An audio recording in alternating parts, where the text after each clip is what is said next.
Vamos lá então, pessoal. Boa noite a todos e todas. Hoje a gente vai iniciar um conteúdo que se chama Reforma, né? A Reforma e Contra-Reforma Religiosa, né? A gente vai entender o porquê desse nome, né? Porque tem a ver com a Igreja Católica, né? E o surgimento de uma nova crença, né? De uma nova religião. Então a reforma, né, esse termo reforma vem justamente para trazer algo novo, para modificar a crença cristã, né, que existia no período. Isso aí a gente está falando do século XVI, mais ou menos, né. E a contra-reforma, né, foi uma maneira também da Igreja Católica tentar reaver esses fiéis para o que tinha perdido, né? Depois para o luteranismo, né? Calvinismo, anglicanismo, tá? Não sei se vocês já ouviram falar nesses nomes, mas a gente tem alguns exemplos assim de igrejas, né, que existem hoje que vêm dessa reforma, né? Então, o que a gente pode entender como as igrejas evangélicas, né, que existem atualmente, elas vêm, né, se originam desse momento, a partir desse momento, quando Martinho Lutero, né, coloca lá suas 95 teses, né, discorda da igreja, e aí a gente tem um movimento, e hoje as igrejas evangélicas, né, são muitas também, né, tem muitas vertentes, mas originalmente, né, elas partiram dessa ideia de Martinho Lutero, tá? Vocês já ouviram falar sobre esse momento na história, essa reforma da igreja, sobre Martinho Lutero, sobre essas mudanças que aconteceram? Vocês já ouviram falar desse conteúdo? Vamos colocando aí. Sim, sim, só sim não é a resposta. O que vocês já ouviram mais? O que vocês já ouviram falar sobre isso? Qual contato vocês já tiveram? Se quiser falar no microfone também, fiquem à vontade, viu?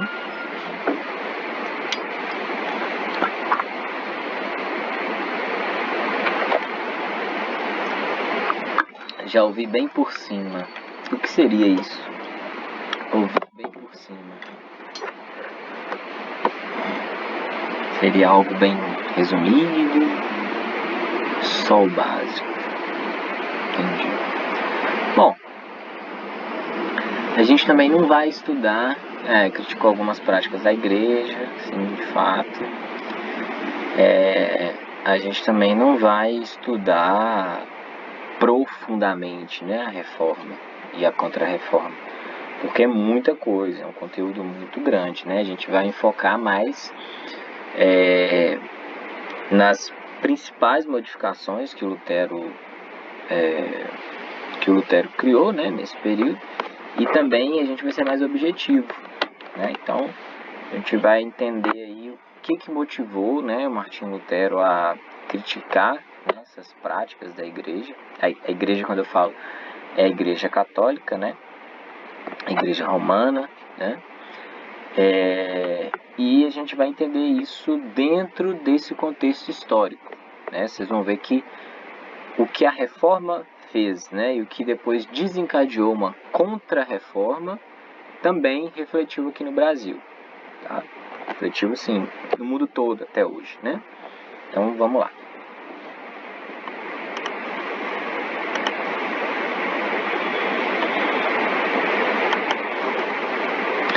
A gente vai começar, né, falando um pouco desses antecedentes, né, que aconteceram aí na metade, assim, do século XVI, né? E um desses antecedentes, né, é justamente sobre a Igreja Católica, né, do período medieval. Então, a Igreja nesse período, ela detinha uma influência, né, uma influência política muito grande, né? Ela tinha muito poder. Então, essas esferas, né, que ela exercia esse poder, né? A gente pode falar de um poderio econômico. A igreja detinha muitas terras, né? A igreja detinha muitas construções também, né?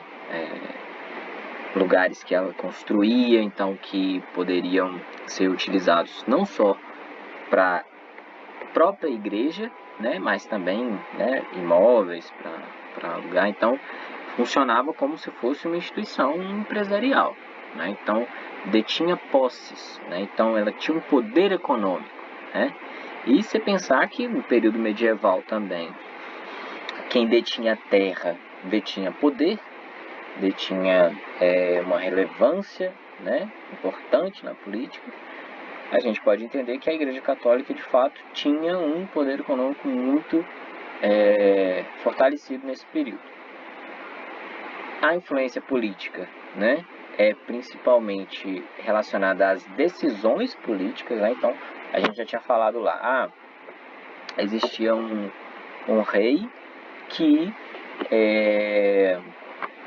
ele tomava as decisões e também a igreja era influenciada em relação a essas decisões, né? Isso, estou dando um exemplo assim, existia um rei, mas vários reis se baseavam também na igreja, porque a igreja era uma forma de controle, né? O que a gente vai ver aqui mais embaixo. Então, assim, a igreja católica, ela detinha um poder, em alguns casos, até maior do que o poder do soberano, tá? Então, assim, em algumas sociedades, né, em alguns lugares aí da Europa, digo mais a Europa Central, né, e a Europa Ocidental, às vezes até o próprio soberano era subordinado a alguma autoridade religiosa. Por exemplo, o Papa, que é a autoridade maior, né? Grande maioria dos casos, quem coroava o rei era o próprio Papa, né? Então se via aí essa interferência também no poder político, né? Então todas as decisões políticas também, elas passavam de certa forma pela igreja.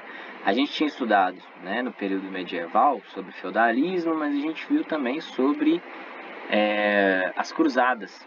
E, né, não sei se vocês se recordam disso, mas as cruzadas foram decisões também estritamente políticas, né? Por mais que tinha aquela coisa encoberta ali que tinha a ver com a religião, de falar que a Terra Santa, né, deveria estar na mão dos cristãos, mas tinha um interesse ali de mercado, né?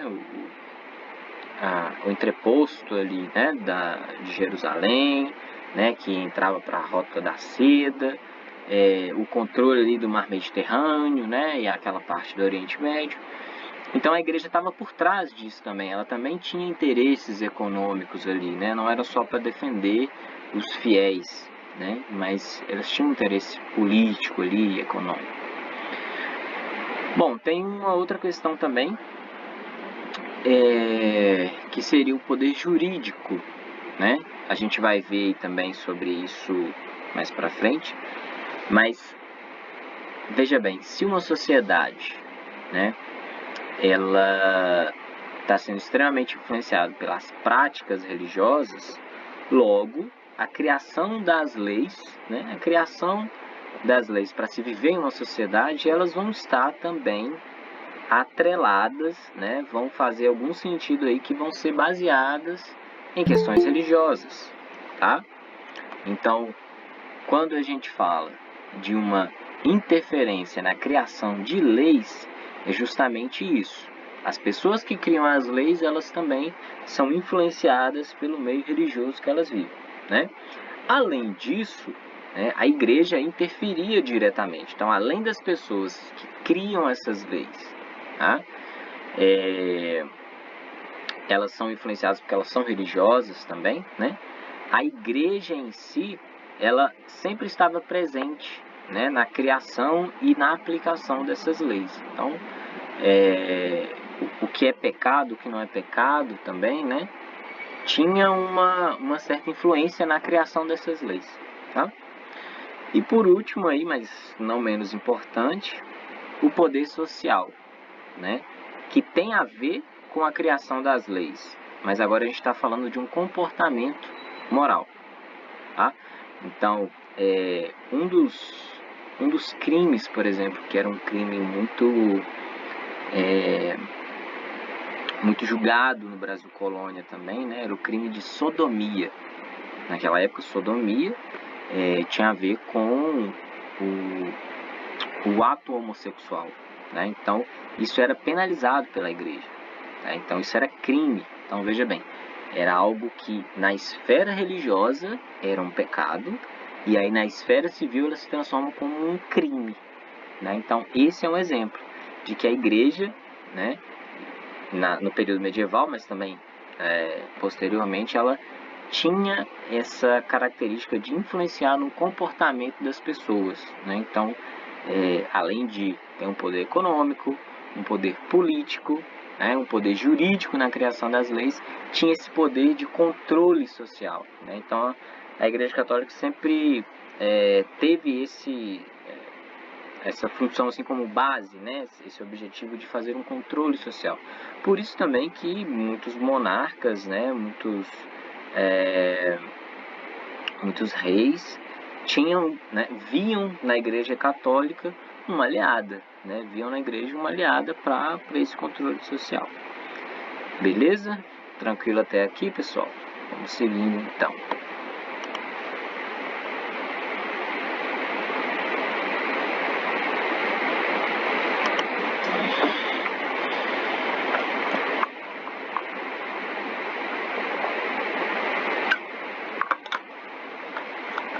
Bom,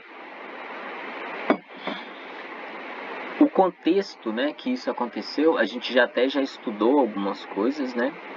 Mas olha só, em relação a essa crise da igreja, né, dos fiéis questionarem essas práticas da igreja, né, entre o século XIV e XV aí, a gente está vendo, né, um cenário de fome, né, várias crises agrícolas, crises econômicas no período medieval, as pestes, né, as doenças que as pessoas não sabiam lidar, né, que muitas vezes eram atreladas a algo demoníaco, né, alguma penalidade que a terra estaria passando, o domínio da igreja, né, que já era muito grande. Isso começou a afetar também pessoas que tinham um certo poder aquisitivo, que estavam começando a emergir socialmente, né, que era o que eu estava falando da burguesia, principalmente também.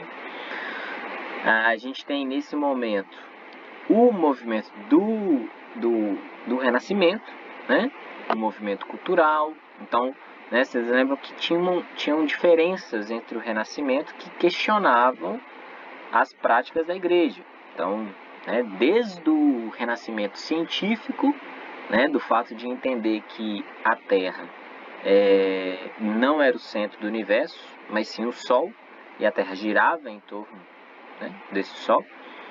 Isso também é uma maneira de criticar, né, o dogma da igreja, né? Os ideais renascentistas também vieram para recuperar os ideais da antiguidade clássica, né? Então, assim, a arte, né, a arquitetura.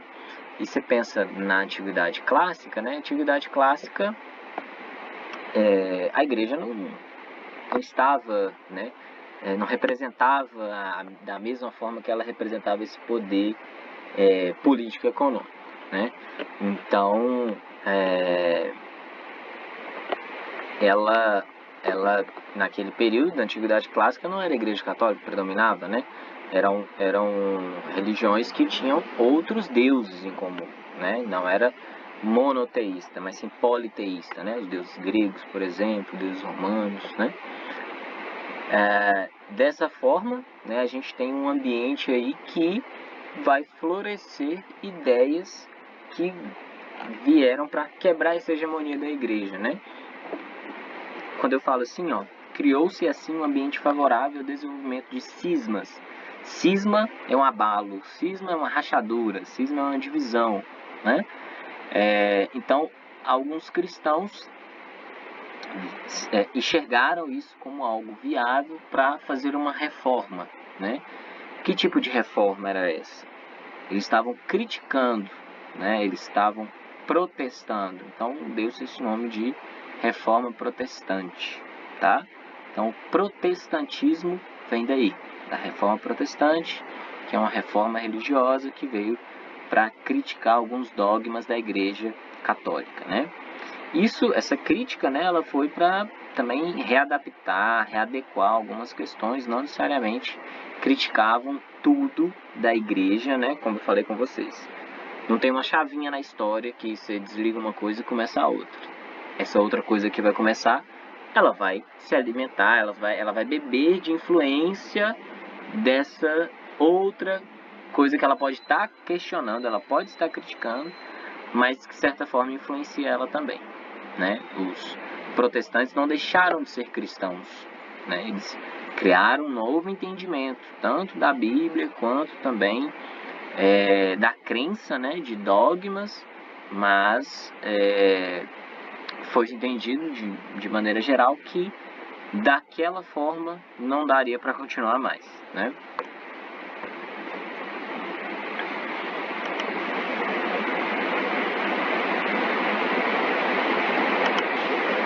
Bom, aí nós temos um meme, né? Que vocês vão ver agora com mais frequência, tá?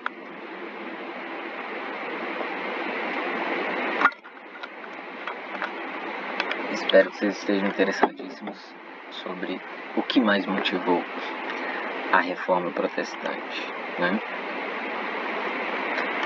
Ali a gente tem elencado algumas críticas, né, que fizeram para a igreja,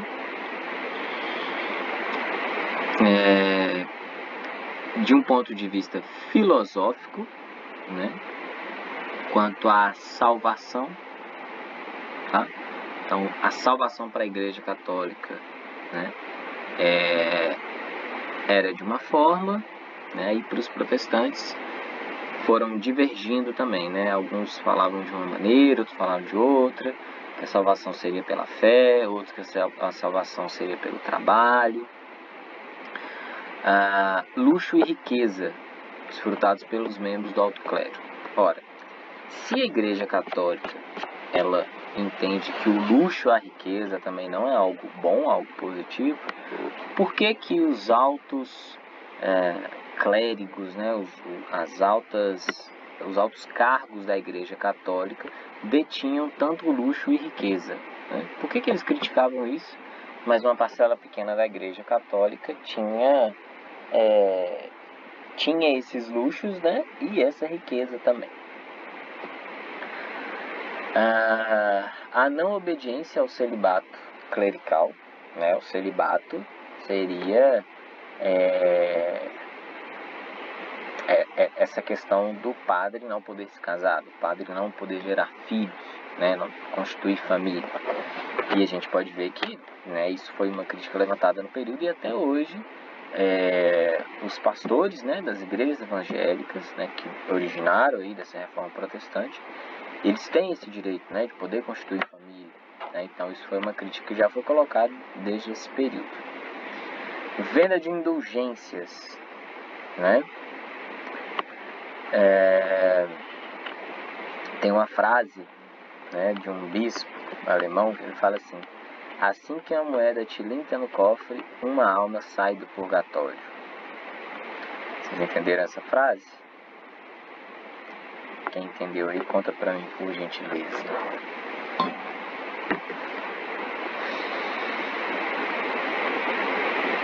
Assim que a moeda tilinta no cofre, uma alma sai do purgatório.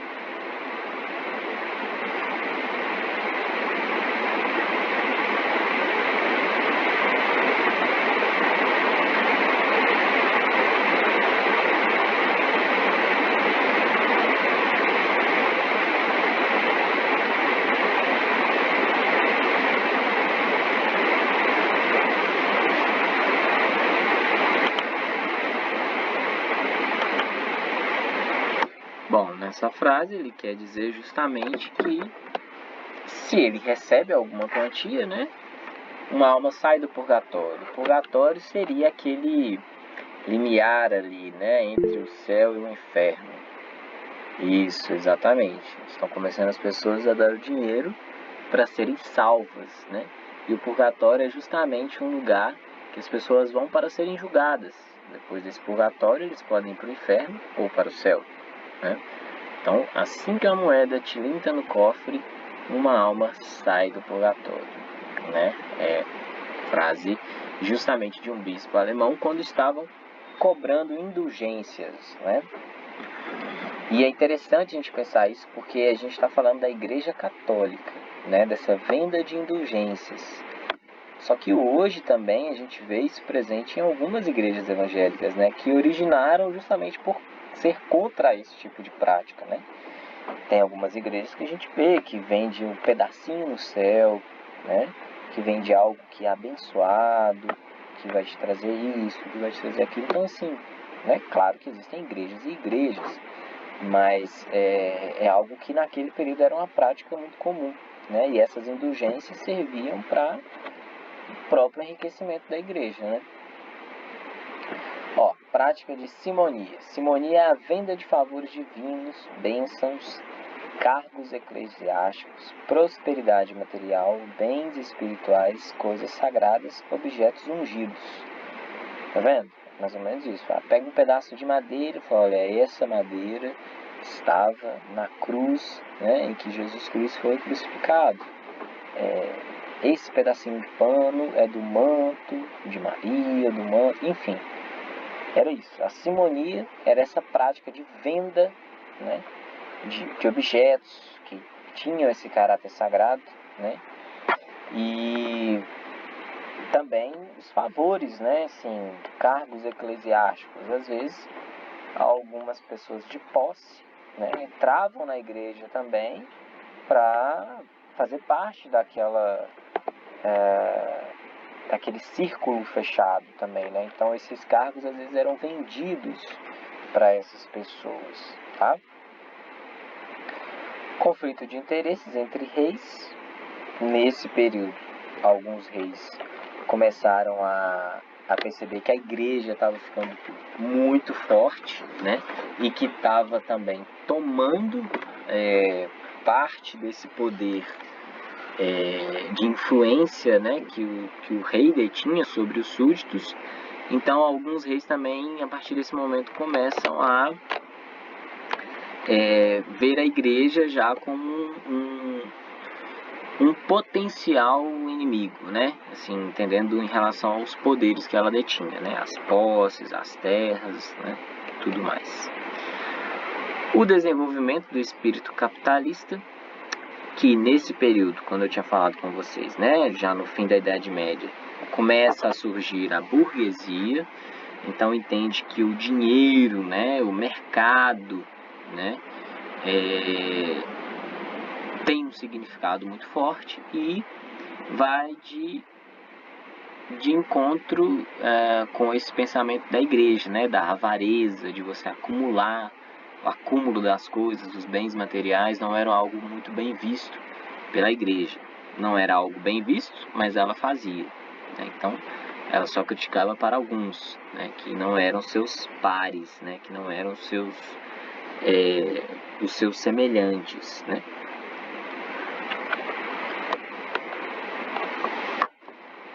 E o que eu tinha falado, né, em relação à ascensão da burguesia, lucro e usura, que eram práticas condenadas pela Igreja Católica.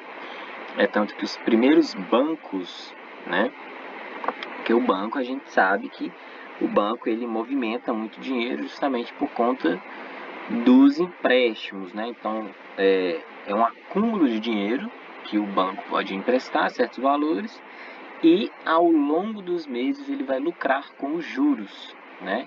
Então essa ideia de juros, né? Essa maneira de pensar que tem um lucro com o tempo era algo que não era bem visto pela igreja, né? Tanto que os primeiros bancos que surgiram foram na mão de pessoas que eram judias, né? Eram judeus. E a igreja condenava, né, essa prática. Então, por isso que não foram os cristãos que tinham esse contato maior assim, com essa questão do lucro, né? Porque era um dos 7 pecados capitais, né? A usura, né? A acumulação desses bens materiais. Então as pessoas começaram a criticar essa igreja. Falaram, por que a gente não pode acumular bem? A igreja pode, né? O que nos faz diferente assim dela, né? Não somos nós que compomos, né? Essa igreja, né? Enfim.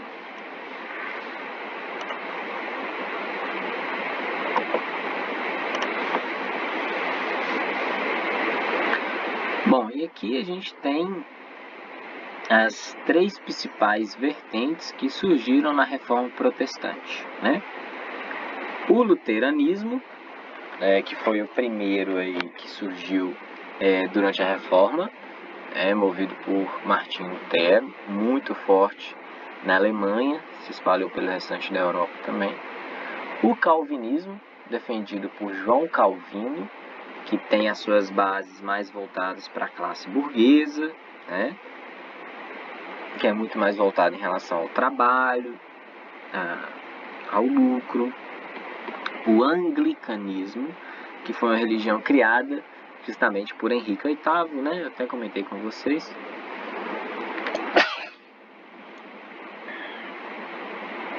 Desculpa, pessoal.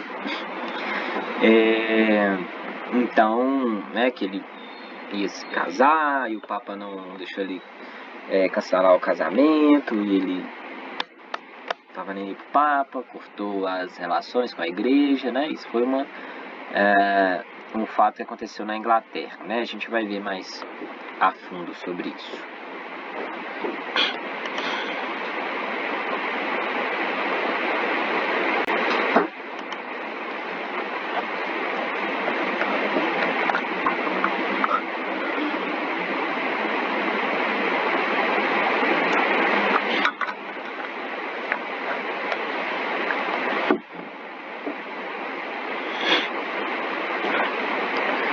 Bom, vamos lá. Reforma Luterana.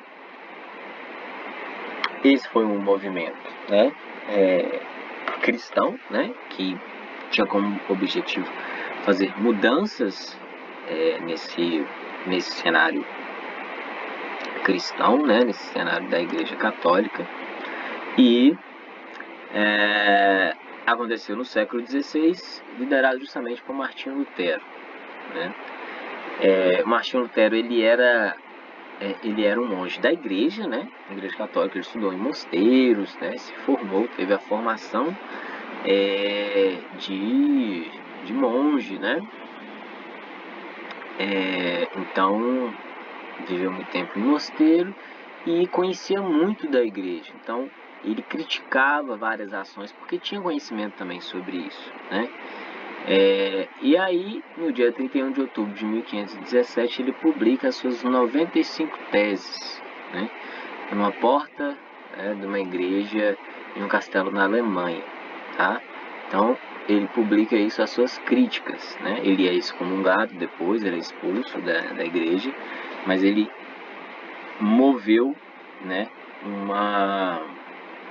um movimento muito importante, né, dentro desse contexto histórico, né, pensando que muitas outras religiões foram influenciadas por conta das 95 teses de Martinho Lutero, né. Dentre eles, olha, vamos destacar alguns das 95 teses, olha só, 21.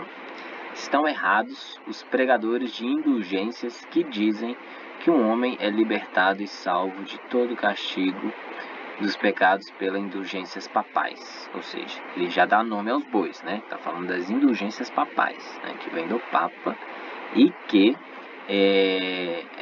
eram vendidas, né, essas indulgências, falando que as pessoas seriam salvas, né? Como a gente viu naquele exemplo anterior.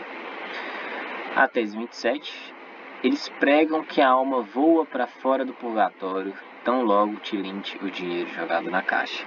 Isso era aquela frase que a gente tinha colocado aqui, né, de um bispo, né, na Alemanha, quando ia praticar as indulgências. A tese 45. Os cristãos deveriam aprender que todo aquele que vê um homem necessitado e não o socorre, e depois dá dinheiro para perdões, não está comprando para si a indulgência do Papa, mas a cólera de Deus, né? A cólera seria a revolta de Deus, né? E ele fala muito em relação a isso, né? Que o preceito, né, da filosofia cristã não é você renegar o próximo, né? É justamente você acolher, justamente você ajudar. Então, se você vê uma pessoa que necessita de ajuda, né, que necessita que você doe um tempo, né, da sua vida para ajudar aquela pessoa, você deverá fazer isso. E não dar o dinheiro para os seus perdões, né, porque se entende aí, né, na filosofia cristã que você vai pedir perdão por algo errado que fez, não é? Então você está pedindo um perdão, mas você está pagando essa pessoa, né? Não faz sentido, né? O enriquecimento da igreja. E a sua filosofia mesmo que fala ajudar o próximo, você se recusa. Então isso era uma crítica principalmente voltada às indulgências, né? Aqui a gente está falando principalmente de indulgência. A tese 82, por que o Papa não esvazia o purgatório apenas por caridade, se o faz através do dinheiro que emprega na construção de uma basílica? Essa basílica aí era uma basílica muito famosa, né, que existe na Itália, né, a Basílica de São Pedro, que tem a Capela Sistina, né, que tem aquela pintura do Leonardo da Vinci, né, muito famosa, e foi nesse período que ela foi construída, e foi construída justamente por conta das indulgências. As indulgências eram cobradas, né, e esse dinheiro foi arrecadado para a construção dessa basílica, tá?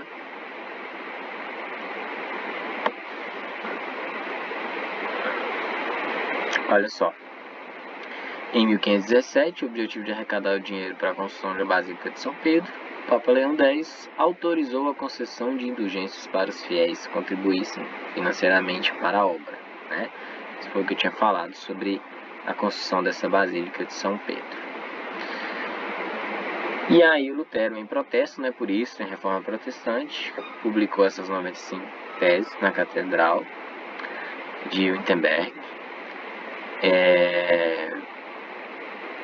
que foi contrário a essa prática, né? Parece que foi um cúmulo assim para o Lutero, essa autorização das indulgências, né, para a construção dessa capela, da basílica, né?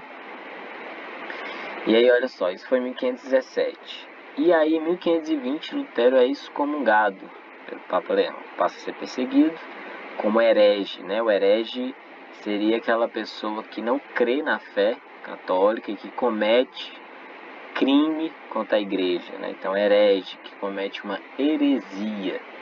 Heresia seria um crime, né, contra a igreja, uma crítica contra a igreja, né?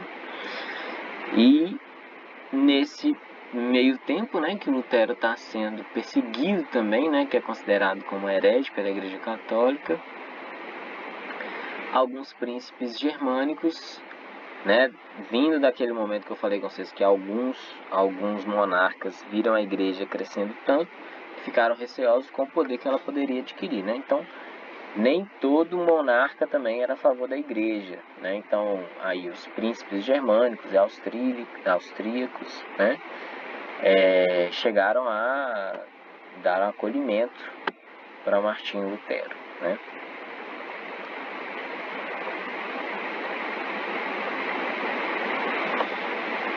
E aí a gente tem algumas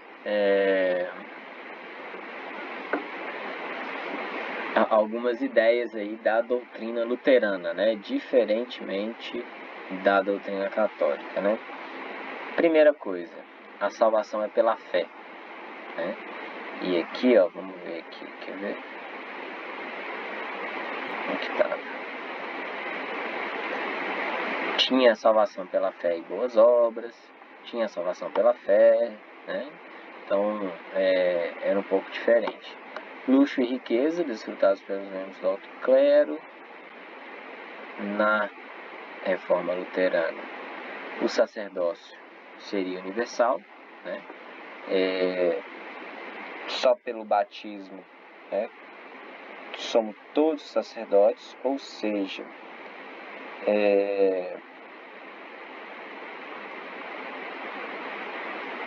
como eu posso dizer isso?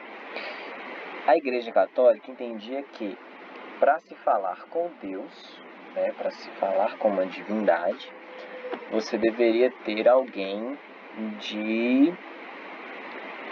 como eu posso dizer, alguém para intermediar esse contato com Cristo, né, com Deus, com a divindade. E essa pessoa deveria ser um sacerdote. E sacerdotes seriam os padres, né? E é tanto que a maioria das missas naquele período, né, eram rezadas em latim. E quem sabia falar e ler e escrever latim eram os padres, né, os monges que tinham esse acesso à educação. Não era todo mundo. Então, era algo bem mais fechado, né, um ciclo muito mais fechado. Então, quando ele defende esse sacerdócio universal, significa que não necessariamente você precisa de alguém para fazer essa interlocução aí com o divino, né, com Deus. Então, se você já é batizado, você já consegue ter essa conexão com Deus, você consegue ter essa conexão com o divino. Então, essa é a explicação do sacerdócio universal, né? Número 3 aí, olha, negou a infalibilidade da igreja. A única fonte da verdade é a Bíblia e não a tradição ensinada pela instituição religiosa. Ou seja, a infalibilidade, né, o que significa infalibilidade é que a igreja não erra. A igreja, ela é confiável em tudo, né? Você tem que seguir cegamente a igreja. Então ele nega isso. Ele entende que a única fonte de verdade para ele seria a Bíblia e não esses costumes que eram colocados pela igreja. Por quê? Porque os costumes ele já não concordava, né? Então a venda de indulgências, a venda de coisas assim, de produtos, isso aqui é um pedaço da cruz e tal, que era um objetivo de talvez enganar as pessoas também, né? No item 4 também, ele nega a infalibilidade do Papa, né? Entendendo que o Papa ele também erra, né? E a existência de uma hierarquia dentro da igreja, né? Ele não queria ser mais súdito, assim, podemos dizer, súdito do Papa, né? Ele queria que não houvesse hierarquias, bispos, arcebispos, cardeais, né? Só dificultavam muito a prática religiosa, né? E que criavam pessoas que tinham esses privilégios, né? Esses privilégios dentro da igreja. O fim dos sacramentos, com exceção do batismo e da Eucaristia, né? Então, o batismo, quando se nasce, né, dentro da Igreja Católica, se é batizado, e a Eucaristia, né, que seria a primeira comunhão, aquela coisa da hóstia, de você receber a hóstia na missa, né, na igreja. Então, veja, ele critica algumas coisas, mas algumas coisas continuam, né? E ele critica também o culto aos santos, né? Justamente porque ele entende que uma outra interpretação da Bíblia fala para não adorar os ídolos, né? Então, para ele essa prática, né, deve ser extinguida também, tá? Galera, eu vou dar uns 5 minutinhos aí pra gente ir no banheiro, tomar água, beleza? E aí, daqui a pouquinho a gente volta, tá? Eu vou colocar o link pra vocês aí de novo. A gente já pode seguir no segundo link lá. Fechou? Vamos lá então.